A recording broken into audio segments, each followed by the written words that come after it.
What do doctors and barbers have in common? Stick around and you will find out.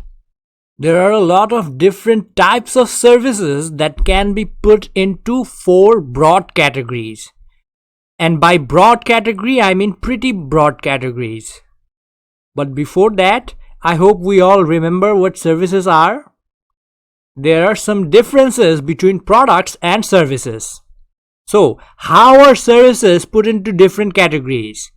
It depends on the service processes.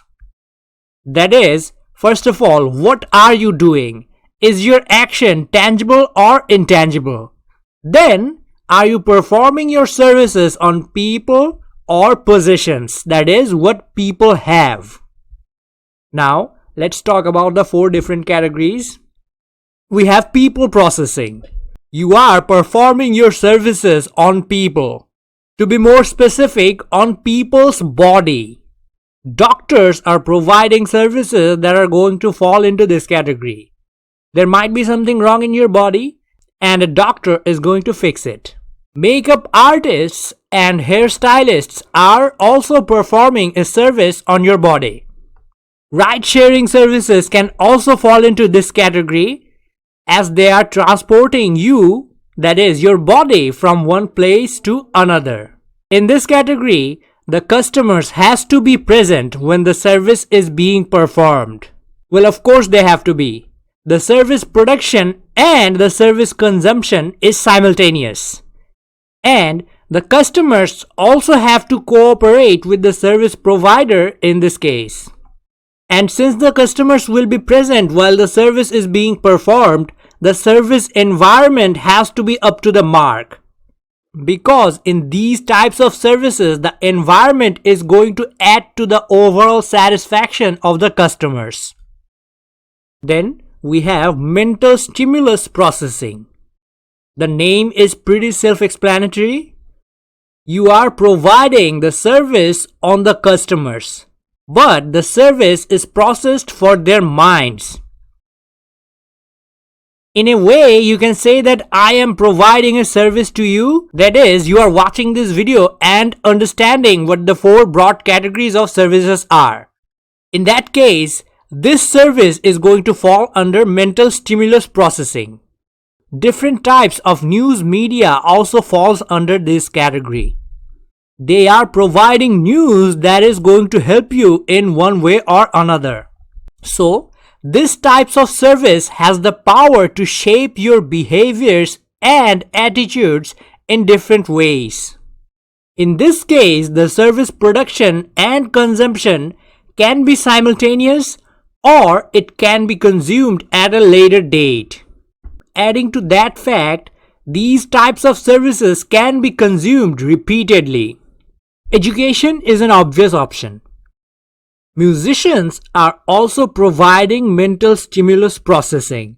I don't think anyone is going to argue with that fact. You can go to a live concert to enjoy a performance. There, the service is performed and consumed simultaneously. You can buy albums, and let's face it, you're not really buying albums. You can stream music that was performed a long time ago. And you can listen to music over and over again as many times as you want. Then we have possession processing. There are tangible actions that are happening to something you own. Any sort of repairing and maintenance is going to fall under this category. You might need to repair something in your car. Maybe repairing your phone screen. Laundromats are also going to fall under this category as they are taking care of your possessions.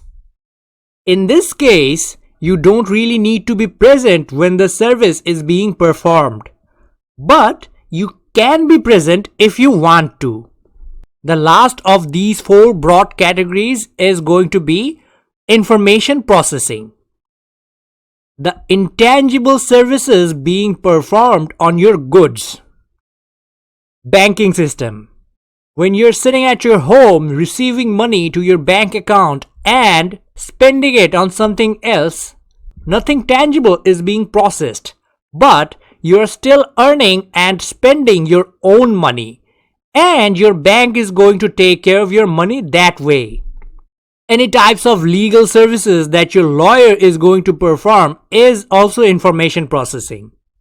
There can be a little confusion between information processing and mental stimulus processing.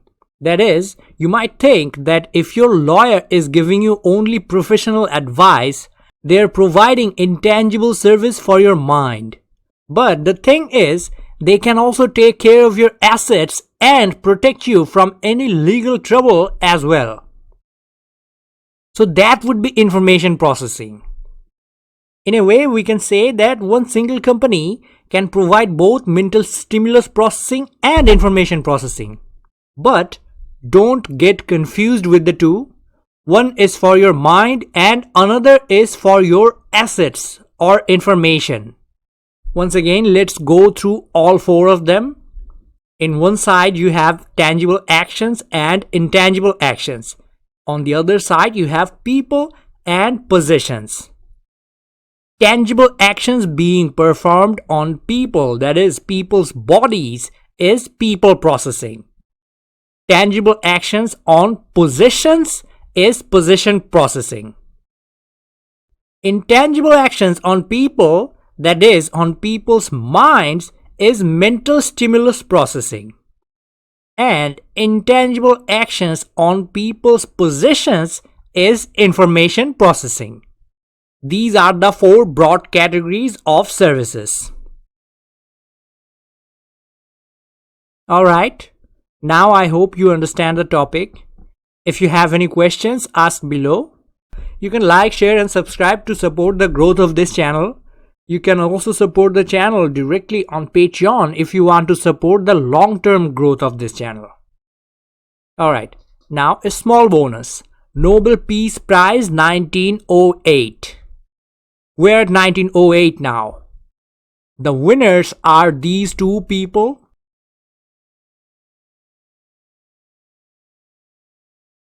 I'm not going to pronounce their names because I'm not sure how to pronounce them.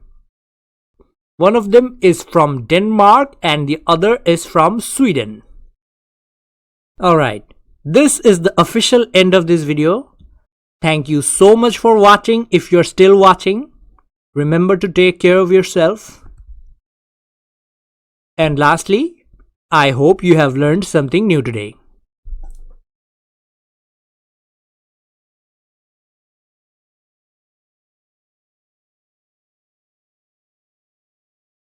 Goodbye for now.